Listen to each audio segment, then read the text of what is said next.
Welcome back to Love, Sex, and Money. Today, I just wanted to share with you one little snippet about dating after 40.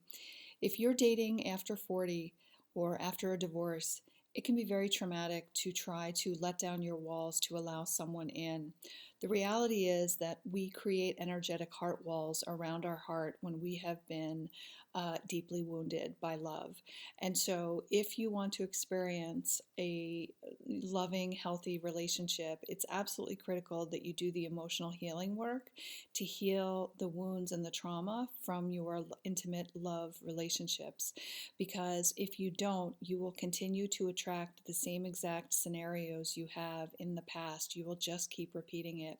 It's so important to let go of the wounds and the traumas from our past, allow ourselves to let down those heart walls and let someone in. You are far too worthy of having a beautiful, loving, healthy relationship to allow yourself to be blocked by it from the ghosts of the past. When we refuse to heal our emotional wounds, you are essentially chaining yourself to a ghost, and you cannot have a beautiful, vibrant, loving future if you are chained to the past. Have a beautiful day. Thanks. Take care. Bye bye.